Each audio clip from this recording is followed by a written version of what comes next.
Hi everybody, today's video is a review on the first book in the Red Queen series, called The Red Queen. It's written by Victoria Aveyard. There's 4 books in the series. I've only read the first 2 so far, and they're really good. Victoria Aveyard is a very, very talented writer who makes engaging characters and is really good at world building, and I think the plot's very interesting. In this story, it's taking place in the future, and there are 2 types of humans. There's the silver and the reds. So reds are people with red blood and they don't have powers and they're just normal. The silvers are people with silver blood and they actually have powers. They have the ability to control fire and water and heal people. In this particular world, there's a war going on where the reds are being used pretty much as fodder to, not fodder, they're kind of like cattle in a way. They're just there to fight the war for the silvers, even though honestly the silvers probably could win the war with all their powers, it sounds like. You know, the reds are being sent to their death all the time, and because in this society the silvers are the ones that rule. They're godlike, they control everything, and it's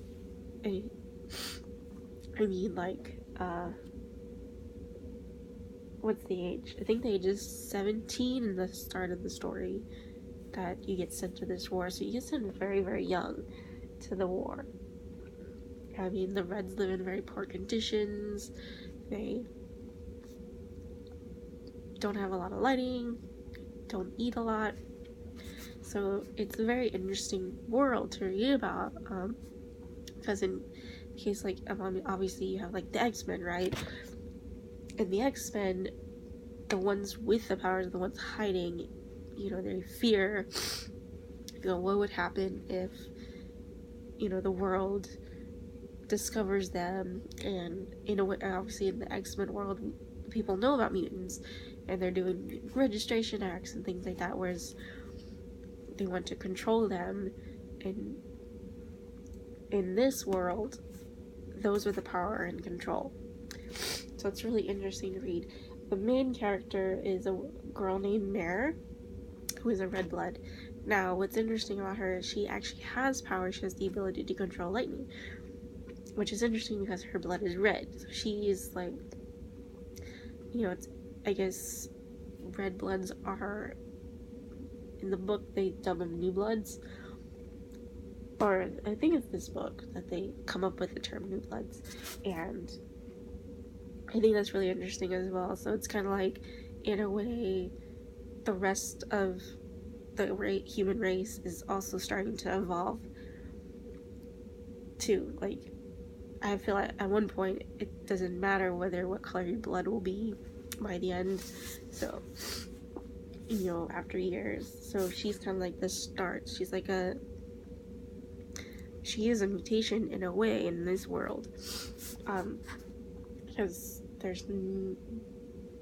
there are others like her, because in the book, the prince's uncle has a list of how, you know, people who have that same kind of mutation in their blood, which is really interesting. So it's kind of like fantasy, like, with powers, but it's also kind of sciencey, which is really fun. So it's kind of like a science fiction fantasy. It's a really fun world. There are 2 princes. There's Maven and Cal, and I'm gonna say this: you're gonna want to root for Cal in this series. Maven, you think you like him in the beginning, but by the end of the book you're gonna change your mind like that, because obviously Mare discovers her powers because of Cal taking pity on her and getting her a job at the palace as a maid, and then she falls into a pit during this arena battle to find a new queen, because it's time for Cal to get married, even though he's like 18 or 17. Very common, of course, back for royalty. And then in this particular book, Mare unfortunately becomes part of this plot to kind of hide who she is, because with New Bloods, they don't want people to know about them, because then they don't want an uprising, even though that's already happening, because the Reds are tired of being sent to die, in a sense. They're tired of being mistreated. They're tired of being seen as inferior to the Silvers, so it's already happening. But the Silvers feel like Mare would cause even more uprising, and all the Reds would get behind her because of her powers. In the end, that is what happens, but throughout this particular book, I guess not everybody, but more and more people join the Red Cause, as it's called. They're called, I think it's Red Before Dawn, or something like that, I want to say. Anyways, she ends up joining them, and Maven kind of joins, but then it turns out he just... I don't want to spoil too much of this book. It's so good. I'll just put like a spoilers on the title for the review, but he does turn out to be kind of like Two-Faced in a way. Like, he's playing Mare, and I think he's a very fascinating villain, and he works as a villain. I don't think, I think a lot of people think like it's his mom, but I feel like it's part of his mom and part him that's making him decide all these things, because like, you know, he's second fiddle to Cal, so I think that's why. And then so she becomes part of this plot where she has to pretend she's this princess that's silver, and she gets betrothed to Mal, even though she is more drawn to Cal. I do think in this particular book, she feels feelings for both princes, and I'm like, oh no, not another love triangle. But Victoria Aveyard definitely gets rid of the love triangle very fast, and it's kind of barely there, and what she does with it works very well. And in the end, like I said, you root for Cal, and you definitely are, like, I guess, Team Cal, right? You want Mare and Cal to end up together, and at least I do. I really like that romance. It's not overdone with the romance. That's not the focus of the books. The focus is on the society, you know, the conflict between the Silvers and the Reds. That's the main focus of the book. I like that, but I also wouldn't mind more romance. That's just me talking. That's my only complaint, but it's just still so good. I still would give this an A+, as a grade. It's just really good, and I try not to get too into it.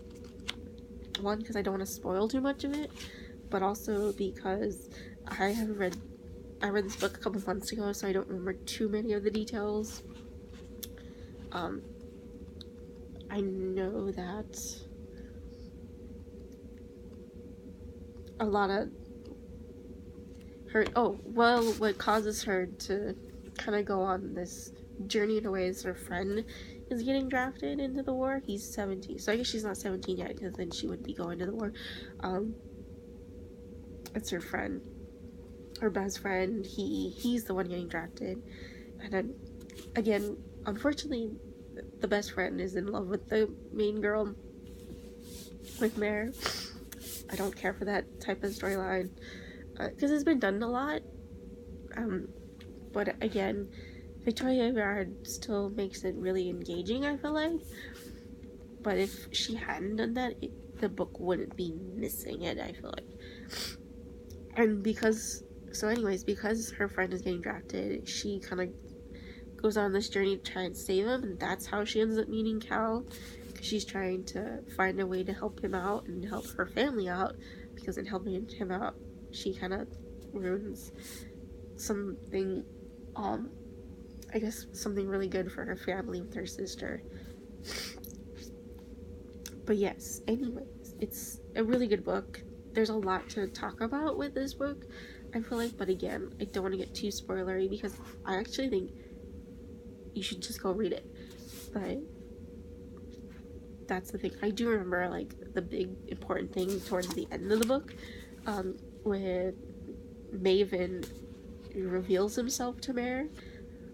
And I did say I was gonna put spoilers. Okay, so anyways, Maven and the Queen, Alara, have the king killed. And they have, because Alara has the ability to control minds, so she has Cal kill the king and frame, kind of broadcast it to the kingdom. So everyone thinks he killed the king, even though it wasn't his fault. It was the queen controlling him.